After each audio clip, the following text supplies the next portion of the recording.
Honestly, I feel great here at 55. I think my energy kind of shows it, but I've been training hard this week, and yeah, I'm ready for Saturday. This is a fun fight. I'm super excited. Is fight week a little bit better, not having to kill yourself to get down to featherweight? 100%.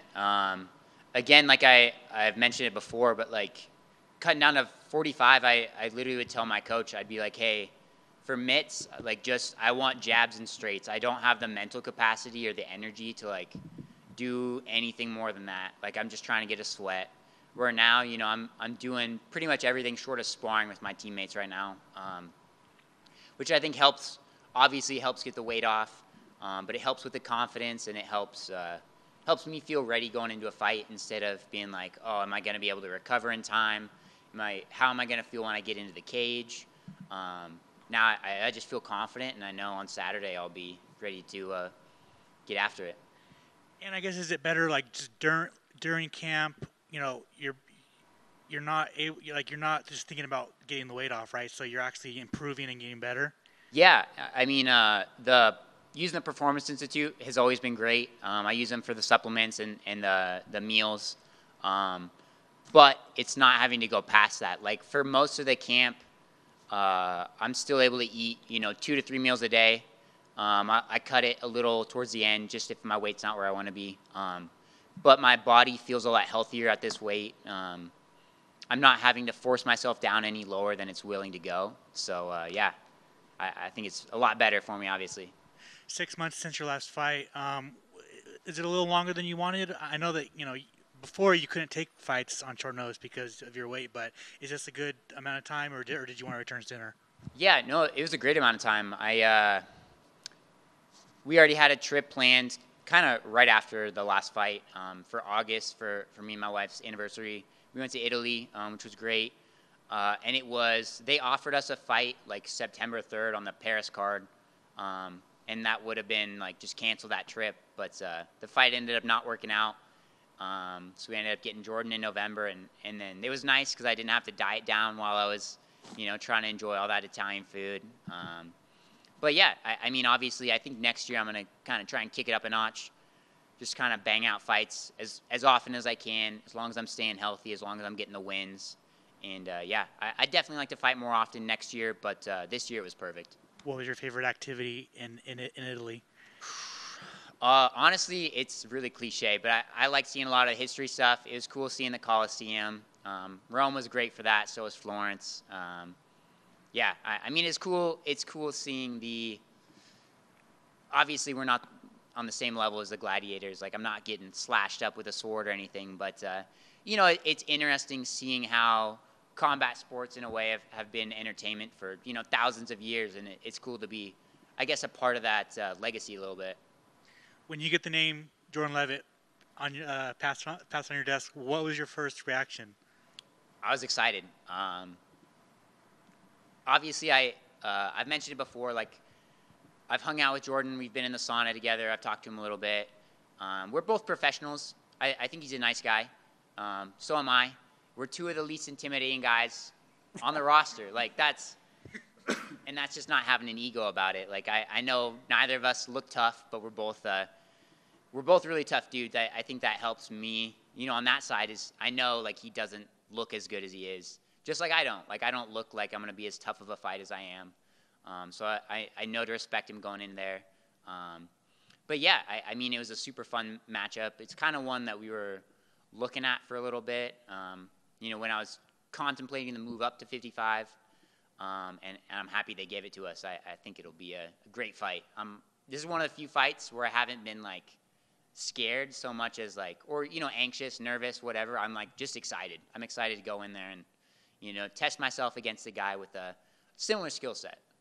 I'm sure you've seen people are saying this is like the biggest meme fight of all time. Are you kind of buying into it? I mean, yeah. I mean, with my social media stuff, I've been trying to kind of pump it up a little bit. It's a fun fight. It's we're both a couple of I guess dudes that are on the weirder side of things. We're not taking this too seriously. Obviously, I'm a professional, but I fight in my underwear for a living, so I can't. I'm not trying to be a tough guy. I'm trying to have fun with it, and hopefully give the fight the attention that it deserves. And I think obviously the position they put us on the card shows that it's a good fight, and UFC knows it. Yeah, I mean it's just the featured bout for a reason. I think a lot of people are looking forward to this fight. Breaking down the fight and like kind of looking at it, obviously you guys both have very good ground games. Usually that means you guys are going to stand up and box. Like, do you want to test your jiu-jitsu against his, or are you looking at this like this is an MMA fight? I mean, yeah, that's kind of been the thing, is treating it like an MMA fight. This isn't a grappling match. It's not a boxing match. So ideally, a little bit of both. I don't really try to go in with a super specific game plan. Like, I'm not trying to be like, okay, I'm going to go and then do A, B, C, D, E. I just, I know kind of some little key points about, where he's effective on the feet, some great things that he does on the grappling. And it's trying to kind of negate that and, put myself in those positions so that way on fight night I'm not, I'm not getting too focused on a specific thing. I'm just here, again, like ready for his weird style of striking and his weird style of grappling. I feel like he has great top pressure, but I think when it comes down to the scrambles, as long as I'm staying on top of things, I think I can win those. And, I'm the longer guy on the feet, so hopefully I won't screw that up. And like Dominic Cruz was saying, hopefully I won't fight like a short guy again. So we'll see. We'll see.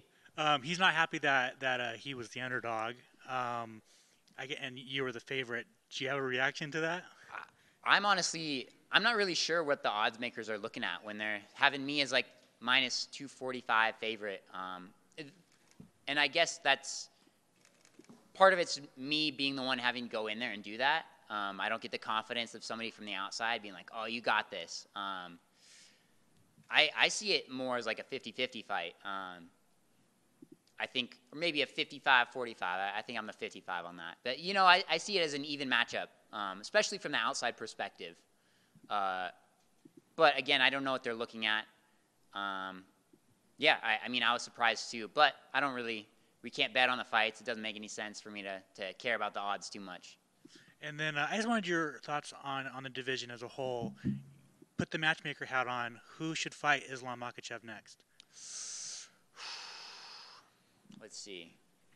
I guess, I don't know. It's so hard. I really wanted Dariush to win against Oliveira. I wanted to see Dariush and Makhachev finally happen. Maybe Gaethje after the BMF. That win over Poirier was great. I'd watch that fight. I would hope to see a little more wrestling from Justin because, again, he's got that wrestling pedigree. He just never uses it. And, again, he's going to be a little bigger, so I think the size makes more sense than Volk coming up, especially on short notice like that. Awesome. Thanks, man. Thank you. Doesn't seem to be too much trash talk between you and Jordan. Obviously, you mentioned you've shared moments before with him. I mean, regardless of the result after the fight, you guys going to go out and celebrate or something? No, I mean, my game plan after fights usually is get home as quick as possible. I think we fly out at like 6 a.m. Sunday morning, so I'm not a Vegas guy. I don't party, I don't drink, I don't smoke. So I'm trying to get in and out. But again, like, he's a nice guy. Shake his hand before, shake his hand after. But, it's business. We're going to go our separate ways after. I respect all my opponents, but whether they beat me or I beat them, like, we're not going to be buddies after. I'll be cordial before and after, but, again, this is business.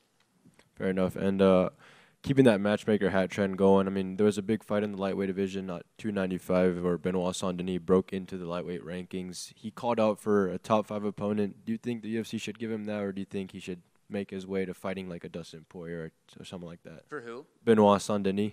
Oh, I mean, that knockout of Frivola was honestly crazy. I don't know about top 5, but definitely give him top 10. The thing about 55 is it's so stacked. It's so hard. I mean, 45, 55, and 70, like the 3 most stacked divisions in the sport. It's so hard to break into the top 15. It's so hard to break into the top 5 and get the momentum going from there. I think a lot of the lightweight guys higher up in the division are still pretty active.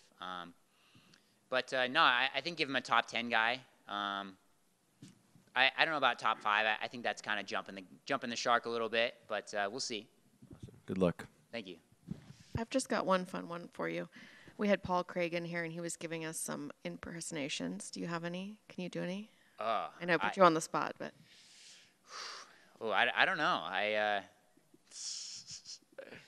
don't know. I don't really have any impersonations off the bat. I can't be embarrassing myself too much right now. He did Arnold Schwarzenegger. You want to give that one a shot? Oof. I don't have the testosterone for that. Craig's got the beard. Look at me. I shaved this morning just so I didn't have the little peach fuzz. But I'll work my way towards the Arnold impression, and I'll get you guys next time, hopefully. All right, thank you. Thanks. Chase, thanks for taking the time. Kind of circle back to what you mentioned about your trip with the wife. It's kind of awesome that you guys went to see the Coliseum and Gladiator and stuff, because you're our Gladiator now, and this is your Apex, your Coliseum. Did anybody recognize you out there? Any MMA fans, fight fans were like, "Oh, it's Chase Hooper." I had a couple people DM me like, "Oh, hey, I think I saw you," type of thing. But I don't know. I don't. I try not to get caught up in that stuff too much. Like, I don't know. I'm just a regular like dork like everybody else. I get to do this cool thing once. Again, right now it's once every 6 months. But the rest of the time I'm just a normal dude. I don't know. I don't like how some people walk around and like expect people to know them or anything. I don't know. Like, I'm just a regular dude. My wife, yells at me when I don't take the trash out.